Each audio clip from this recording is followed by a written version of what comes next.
Hello my dear students, this is Saloni Pandey, your psychology educator and I welcome you all to your favorite channel Magnet Brains, जहां पर आपको मिलती है 100% free and quality education without any paid subscription. So आज के हमारे इस lecture के अंदर हम पढ़ेंगे बड़ा ही इंटरेस्टिंग और बहुत ही curious topic and that is light detection, जिसके बारे में आप सभी जानने को बहुत ही ज़्यादा क्यूरियस भी होंगे, I know. But first of all let me tell you कि लाइट डिटेक्शन बेसिकली होता क्या है। तो झूठ तो सभी बोलते हैं ना, मतलब आप भी बोलते हैं, मैं भी बोलती हूँ, इवन सभी बोलते हैं, human tendency again.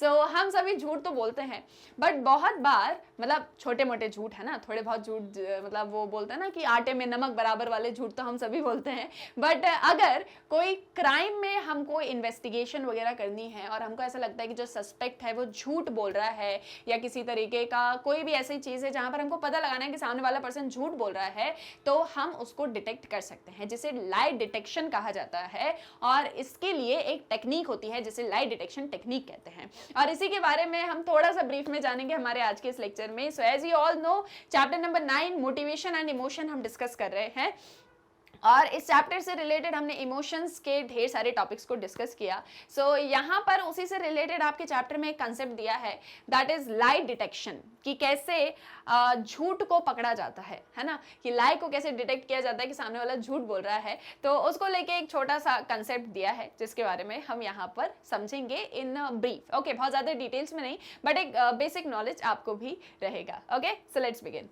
So lie detectors are also called polygraphs because they graphically record several bodily reactions simultaneously which measure the bodily arousal of the individual. Lie detectors को polygraphs भी कहा जाता है। ये जनरली क्या होता है इसके अंदर, पॉलीग्राफ्स इसको क्यों कहा जाता है, क्योंकि ये ग्राफिकली रिकॉर्ड करते हैं बॉडी के रिएक्शंस को एक एक करके साइमल्टेनियसली, जिससे एक इंडिविजुअल की बॉडी में क्या क्या सारी चीज़ें अराइज हो रही हैं वो पता चल जाती हैं। मतलब जैसे फॉर एग्जांपल आप यहाँ पे देखो, आपको इस इमेज में एक पर्सन दिख रहा है, एक चेयर पे बैठा हुआ है, उसको यहाँ पर कुछ कुछ चीज़ें जो है हाथ में और ऐसे पूरी बॉडी में लगाई हुई हैं। ये मतलब मशीन्स के ही, मतलब जो पूरी मशीन आती है ना, लाइट डिटेक्शन टेक्नोलॉजी की जो मशीन होती है उसी के सारे पार्ट्स होते हैं, तो बॉडी में लगा दिए जाते हैं, ठीक है। और आपको एक चेयर पे बढ़िया से बिठा दिया जाता है, सामने एक मशीन होती है, ये कहीं ना कहीं फ्रीक्वेंसीज वगैरह को दिखा रही होती है। ओके, तो जो भी है, जैसे फॉर एग्जांपल मान लो मैं यहाँ पे लाइट डिटेक्ट कर रही हूँ और सामने कोई सस्पेक्ट है, ठीक है, तो मैं उससे क्वेश्चंस वगैरह पूछूंगी और उसकी बॉडी में जो भी चेंजेस हो रहे होंगे वो मुझे इस मशीन पर पूरा फ्रीक्वेंसी के थ्रू दिख जाएगा। क्लियर? तो लाइट डिटेक्टर्स को पॉलीग्राफ्स इसलिए कहा जाता है क्योंकि यहाँ पे आप ग्राफिकली जो है पूरा रिकॉर्ड ले रहे होते हो बॉडी का, कि बॉडी में क्या क्या कैसे कैसे सारे चेंजेस हो रहे होते हैं। ओके, देखो होता क्या है टिपिकली, मतलब जब भी लाइट डिटेक्टर मेजर्स होते हैं तो इसमें क्या क्या चीज़ें होती हैं, आपका ब्लड प्रेशर चेंज होता है, हार्ट रेट चेंज होता है, आपके ब्रीथिंग रेट में चेंज आ जाता है, डेप्थ में चेंज हो जाता है, मतलब आप लंबी गहरी सांस भी ले सकते हो सकता है आप बहुत जल्दी जल्दी सांस भी ले रहे हो। आपके गैल्वेनिक स्किन रिस्पॉन्स, जो कि होता है कि जब भी आपकी स्किन में इलेक्ट्रिकल कंडक्टिविटी की वजह से वेरिएशंस वगैरह आने लग जाते हैं, स्किन में भी चेंजेस जो हैं वो उसमें डिटेक्ट हो जाते हैं, ठीक है। तो मतलब वो पूरा क्या सिस्टम आपकी बॉडी में लगा दिया जाता है मशीन्स वगैरह का। तो जब भी अगर आप झूठ बोल रहे हो तो उसमें दिख जाएगा कि मतलब पहले देखो होता क्या है, आप समझो तो आपको सारी चीज़ें क्लियर होंगी कि इंडिविजुअल को सबसे पहले कुछ न्यूट्रल क्वेश्चंस पूछे जाते हैं ताकि एक बेसलाइन हमको पता चल जाए। जैसे मान लो कि मैं आपका लाइट डिटेक्शन कर रही हूँ, ठीक है, आप सस्पेक्ट हो और मैं यहाँ पे पॉलीग्राफ हूँ, तो मतलब मैं आपसे पूछ रही हूँ, डिटेक्ट कर रही हूँ, तो पहले मैं आपसे नॉर्मल क्वेश्चंस पूछूंगी।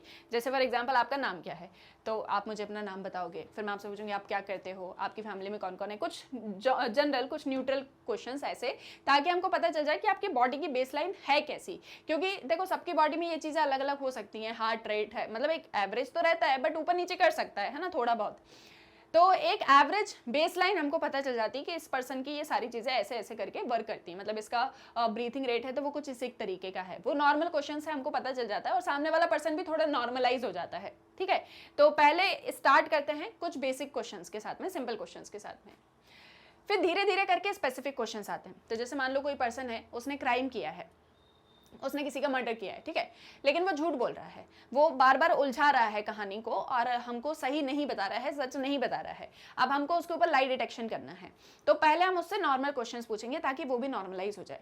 नॉर्मल क्वेश्चन पूछते पूछते पूछते पूछते धीरे धीरे धीरे धीरे करके उसको पता भी नहीं चलेगा और धीरे धीरे करके हम जो है मेन क्वेश्चंस पर आ जाएंगे, क्राइम से रिलेटेड, ठीक है। तो बॉडी में एकदम सडन चेंज नहीं आएगा। मतलब जैसे मान लो मैंने आपको लाई डिटेक्शन के लिए बिठाया और मैं आपसे बोलूं कि ये बताओ आपने जो है मर्डर किया है या नहीं किया है, ठीक है, तो ऑलरेडी उस एक कंडीशन में शायद आपका हार्ट रेट भी बढ़ा होगा, आपकी जो ब्रीथिंग रेट है वो भी बढ़ा ही होगा। तो अगर उस टाइम पे मेरी मशीन में फ्रीक्वेंसी मुझे ज्यादा दिखेगी और मैं बोल दूं कि सामने वाला झूठ बोल रहा है, भले वो सच भी बोल रहा होगा, तो वहां पे क्या हो जाएगा ना, गड़बड़ हो जाएगी। तो इसलिए पहले मेरे को एक बेसलाइन पता करनी होगी कि सामने वाला पर्सन की बॉडी रिएक्ट करती कैसे है। फिर धीरे धीरे करके मैं स्पेसिफिक क्वेश्चंस की तरफ आऊंगी कि मतलब गिल्टी पर्सन से मेरे को जो है सारा कुछ जानना है कि इसने एग्जैक्टली क्या किया है क्या नहीं किया है, वो सारी चीजें मुझे पता चल जाएंगी। तो धीरे धीरे करके हम स्पेसिफिक क्वेश्चंस पर आते हैं। द लाई डिटेक्टर और the polygraph records the changes in neuro physiological activities that occur while the suspected individual answers these questions। तो जैसे हमने देखा कि फॉर एग्जाम्पल हम ब्रीथिंग रेट की बात करते हैं, ठीक है, तो जब मैंने वो पर्सन से उसका नाम वाम पूछा था तो उसकी ब्रीथिंग रेट थोड़ी सी बड़ी हुई थी, पर जब मैंने उसे नाम वाम पूछा क्या करता है देखा तो वो थोड़ी सी नीचे आई और थोड़ी सी नॉर्मलाइज होने लगी। ये हम मानते हैं नॉर्मल है, ठीक है, एकदम थोड़ी कम हुई फिर ये नॉर्मल आ गई उसकी ब्रीथिंग रेट कि नाम पूछा क्या करता है क्या, ये थोड़े बहुत जनरल क्वेश्चंस पूछे।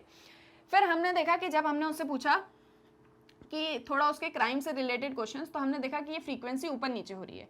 फिर जब हमने उससे पूछा कि क्या आपने मर्डर किया था तो उसने नो बोला और हमें देखा कि फ्रीक्वेंसी बहुत ज़्यादा यहाँ पर हो गई। तो समझ में आ रहा है कि यहाँ पर जो है गड़बड़ दिख रही है, मतलब एकदम से बॉडी में जो है चेंजेस आने लगे हैं। वो खैर न्यूरो फिजियोलॉजिस्ट जो होते हैं वो उन चीज़ों को ज़्यादा अच्छे से समझते हैं कि फ्रीक्वेंसी बढ़ी है तो मतलब सच बोल रहा है झूठ बोल रहा है, ये चीज़ें मैं नहीं जानती उनको, लेकिन ये देखा जाता है कि जैसे एकदम से फ्रीक्वेंसी बढ़ गई या घट गई तो उससे समझ जाती है कि मतलब इसकी बॉडी में भी चेंजेस आ रहे हैं, मतलब ये कुछ तो भी झूठ बोल रहा है शायद, ठीक है, तो वहां पर उसको पकड़ लिया जाता है, ठीक है। और ऐसा नहीं एक आध क्वेश्चन पे बहुत सारे क्वेश्चंस पूछे जाते हैं और फिर देखा जाता है कि अगर क्राइम से रिलेटेड क्वेश्चन पे फ्रीक्वेंसी ज्यादा हो रही है और नॉर्मल क्वेश्चंस पे नॉर्मल चल रही है तो फिर सस्पेक्ट लगता है कि हाँ फिर मतलब कुछ जो है दिक्कत हो सकती है। तो न्यूरोफिजियोलॉजिकल एक्टिविटीज में चेंजेस को देखते हैं बैठ के कि इसने बोला है तो मतलब क्या वो हो रहा है। एक मूवी है अक्षय कुमार की एंड दीपिका पादुकोण की, आपने देखी होगी शायद, मतलब मैंने देखो आप लोग को मेरी आदत पता है ना, मैंने आपको मेमोरी में बताया था मैं नाम भूल जाती हूँ, मूवीज़ वगैरह देखती हूँ नाम भूल जाती हूँ। तो मैंने देखी है वो मूवी और बहुत फेमस भी है पर मैं नाम भूल गई हूँ।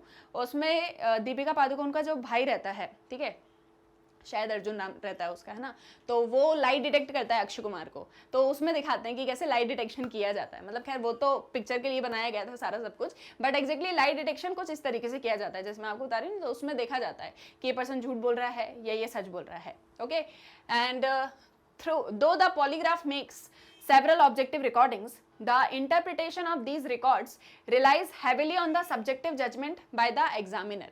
अब देखो पॉलीग्राफ तो बहुत सारे ऑब्जेक्टिव रिकॉर्डिंग्स करता है कि मतलब फ्रीक्वेंसी ऊपर नीचे कुछ भी हो ही सकती है, बट यहाँ पर जो इंटरप्रिटेशन है इन रिकॉर्ड्स का वो सबसे ज़्यादा डिपेंड करता है एग्जामिनर के जजमेंट पर। जैसे मैंने आपसे बोला कि मान लो आप सस्पेक्ट हो और मैं एग्जामिनर हूँ, मैं आपका लाई डिटेक्शन कर रही हूँ, तो मैंने उसमें क्या सारी चीज़ों को ऑब्जर्व किया, उसके बाद में मैं एक कंक्लूजन दूंगी और मेरा जो कंक्लूजन होगा उस एक चीज़ पर रिजल्ट बहुत ज़्यादा मैटर करता है। मतलब ठीक है फ्रीक्वेंसी तो हम देख ही रहे हैं कि कहाँ पर किस तरीके से जो है सारी चीज़ें चेंज हो रही हैं, जो ऑब्जेक्टिव रिकॉर्डिंग्स है वो हम देख रहे हैं, बट इसमें एक इंपॉर्टेंट रोल होता है एग्जामिनर का कि एग्जामिनर कैसे बताता है। क्योंकि देखो फ्रीक्वेंसी के ऊपर पूरी तरह से क्यों रिलाई नहीं कर रहे हैं, क्योंकि कुछ अनरिलेटेड फैक्टर्स होते हैं। जैसे एक तो डर, लाई डिटेक्शन होने वाला उसका डर पहले इंसान के अंदर आ जाता है, किसी चीज़ को लेके पेन है, कोई एंग्जाइटी है, इंडिविजुअल फील कर रहा है टेस्ट के टाइम पे, तो ये चीज़ें भी अराउजल में चेंजेस ला सकती हैं, है ना। मतलब फॉर एग्जाम्पल मान लो उसका ब्रीथिंग रेट नॉर्मल ये है, लेकिन जैसे उसको लाइट डिटेक्शन के लेके गए तो वहां पे उसका नॉर्मल ब्रीथिंग रेट ये आ गया, और फिर आप उससे बोलो कि क्या आपने क्राइम किया था और वो एकदम से नीचे ऊपर हो जाए, तो आप यहाँ पर सिर्फ इसी एक चीज पर तो रिलाई कर नहीं सकते ना। मतलब ये जो उसका ब्रीथिंग रेट था ये बिफोर लाइट डिटेक्शन था, ये तो पता ही नहीं है। तो मतलब जैसे फॉर एग्जांपल मान लो आप हो, अभी आप एक नॉर्मल पर्सन हो, आपने कोई क्राइम नहीं किया, लेकिन आपको पुलिस उठा के ले जाए और बोले कि आपने क्राइम किया है और मैं आपके ऊपर लाई डिटेक्शन करूंगा, तो ऑब्वियसली बॉडी में चेंजेस आ जाएंगे, है ना। तो इसलिए हम टोटली उस एक चीज के ऊपर डिपेंड नहीं कर सकते हैं। It is possible for the individual to lie with it, the validity of polygraph results is doubtful, however these are still used by law enforcing agencies for lie detection। तो ये पॉसिबल है कि individual झूठ भी बोल सकता है ना, मतलब हो सकता है हमको कुछ करप्टेड रिजल्ट्स भी मिले, लेकिन पॉलीग्राफ की मतलब और उसमें पॉलीग्राफ की वैलिडिटी डाउटफुल भी हो सकती है, लेकिन फिर भी जो लॉ एनफोर्सिंग एजेंसीज वगैरह होती हैं स्पेशली वो लाई डिटेक्शन को यूज़ करती हैं, ठीक है। मतलब झूठ को अगर पकड़ना है तो वो इन चीज़ों को यूज़ करती हैं। तो स्टार्टिंग में जो मैं आपको बता रही थी कि कैसे जो है ब्रीथिंग रेट, हार्ट रेट और गैल्वेनिक स्किन रिस्पॉन्स, आपकी स्किन में क्या इलेक्ट्रिक कंडक्टिविटी की वजह से वेरिएशंस आ रही हैं, इन सारी चीज़ों को स्टडी किया जा सकता है, ठीक है। So that is possible just because of lie detection. तो इमोशंस को हम पढ़ रहे हैं और इमोशंस में फियर, पेन, एंग्जाइटी, ये सारी चीज़ें भी आती हैं। तो कैसे इन सारी चीज़ों को लाई डिटेक्शन के थ्रू जो है हम समझ पाते हैं, ये आपको यहाँ पर क्लियर हुआ होगा। सो बहुत छोटा सा कंसेप्ट था, बस आपको जानना था, आपकी जनरल नॉलेज के लिए इंपॉर्टेंट था। So I just explained it, I hope so clear होगा। बाकी चैप्टर आप अच्छे से पढ़ते रहो, चैप्टर में ये टॉपिक भी दिया है, इसको भी अच्छे से पढ़ो और कोई डाउट आता है तो मुझसे पूछो कमेंट सेक्शन में। हम मिलेंगे हमारे नेक्स्ट वीडियो लेक्चर में विद अगेन अमेजिंग कंसेप्ट्स। तब तक के लिए आप अच्छे से अपनी पढ़ाई लिखाई करो और stay tuned with magnet brains. पर जाते जाते एक और छोटी सी इन्फॉर्मेशन लेके जाओ कि कैसे आप मैग्नेट ब्रेन्स की वेबसाइट को एक्सेस कर सकते हो। So as you all know, daily lectures आपको मैग्नेट ब्रेन्स के यूट्यूब चैनल पर मिलते हैं और साथ ही साथ में मैग्नेट ब्रेन्स की ऐप है, आप उसको प्ले स्टोर से डाउनलोड कर सकते हो। मैग्नेट ब्रेन्स की वेबसाइट भी है, दैट इज www.magnetbrains.com। जैसे ही आप एंटर करोगे आपके सामने ये magnet brains education platform open हो जाएगा। यहाँ पर आपको सारी क्लासेस, सारे कोर्सेज, सारे सब्जेक्ट्स, सारे लेक्चर्स, सब कुछ एक सीक्वेंस वाइज ऑर्डर में मिल जाएगा। आपको ढूंढने में कोई दिक्कत परेशानी नहीं होगी। और इतना ही नहीं, यहाँ पर आपको हमारे टॉपर्स भी मिलेंगे, हाई क्वालिटी एजुकेशन भी मिलेगी with all the top courses, जैसे कि CBSE, Hindi medium, English medium, NTSC, Olympiad, CUET, SSC, bank, railway, UPSC, IIT, JEE, NEET, सब आपको यहाँ पर मिलेगा। जो भी कोर्स आपको पढ़ना है उस पर क्लिक करो, क्लासेस को क्लिक करो, सब्जेक्ट्स को क्लिक करो एंड जैसे ही आप वॉच नाउ पे क्लिक करते हो आपके लेक्चर्स वगैरह सारे आपके सामने ओपन हो जाएंगे। बहुत ईजिली आप उसको एक्सेस कर सकते हो बिना किसी दिक्कत परेशानी के। और यहाँ पर आपको 2 लेक्चर्स देखने के बाद में हम कोई कूपन भी नहीं बेचेंगे, ना ही हम आपसे बोलेंगे कोई पेड सब्सक्रिप्शन लेने को, ना ही हम आपको कोई पेमेंट करने को बोलेंगे, क्योंकि सब कुछ बिल्कुल फ्री ऑफ कॉस्ट है with quality and best of the teachers. So आप अपने फ्रेंड्स और रिलेटिव्स को भी मैग्नेट ब्रेन्स के बारे में बताओ ताकि वो भी 100% फ्री एंड क्वालिटी एजुकेशन को एक्सेस कर सकें। और इतना ही नहीं, आप मैग्नेट ब्रेन्स को different social media networking sites जैसे कि फेसबुक, इंस्टाग्राम, ट्विटर पर भी एक्सेस कर सकते हो। सो आई होप सो सारी चीजें क्लियर हैं और वीडियो पसंद आया है तो जल्दी से कर दो लाइक, शेयर एंड सब्सक्राइब। हम मिलेंगे हमारे नेक्स्ट वीडियो लेक्चर में and for more updates stay tuned with magnet brains. Thank you very much.